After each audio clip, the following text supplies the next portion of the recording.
comme vous le savez, nous avons reçu Olivier, moi-même et Cavani et Lavezzi.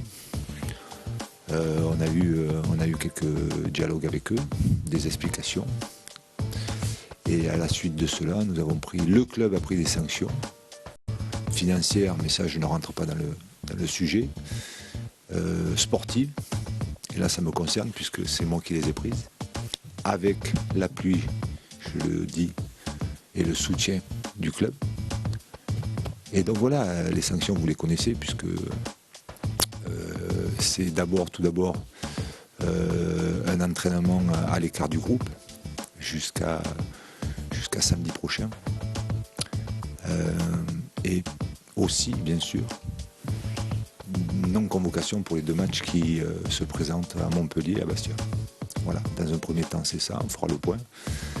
Et après on verra si on continue les sanctions ou si ils seront réintégrés au groupe. C'est inadmissible et inacceptable. C'est clair, net. Voilà. Quand on est dans un club sportif, le projet collectif, tout le monde est unanime pour dire qu'il est important. Dès qu'on fait passer son projet individuel avant le collectif, ça nous met en danger le collectif. Et ça, j'ai horreur de ça. Pourtant, je peux être quelqu'un de compréhensible, mais tous ceux qui touchent au collectif et surtout à l'équipe, là, je commence à devenir un petit peu con et radical. Tu sais, quand tu prends des décisions, tu réfléchis avant de les prendre d'abord. C'est pour ça que, bon, Rennes, moi je ne suis pas de ceux qui prennent des décisions comme ça à la va-vite, parce que si tu n'as pas de réflexion, tu peux toujours dire que ta décision n'est pas juste. Donc avec un minimum de réflexion, tu essayes que ta décision soit le plus juste possible. Mais le paradoxe qu'il y a dans ce que tu viens de dire, c'est que c'est pas de notre faute. C'est bien beau de dire oui, ça risque, mais attends, la faute elle est à qui? Hein? La faute elle est à qui? Qui se met en faute? Le club? Non.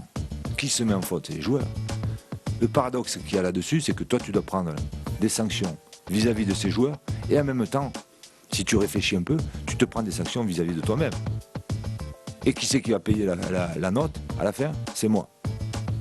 C'est ça qui est paradoxal. C'est pour ça que je dis les joueurs, avant de faire ce qu'ils font, des fois il faudrait bien réfléchir, On est dans un sport collectif, on n'est pas au tennis, on n'est pas au ping-pong, on est dans un sport collectif. L'intérêt collectif, pour moi, c'est quelque chose de déterminant dans le sport.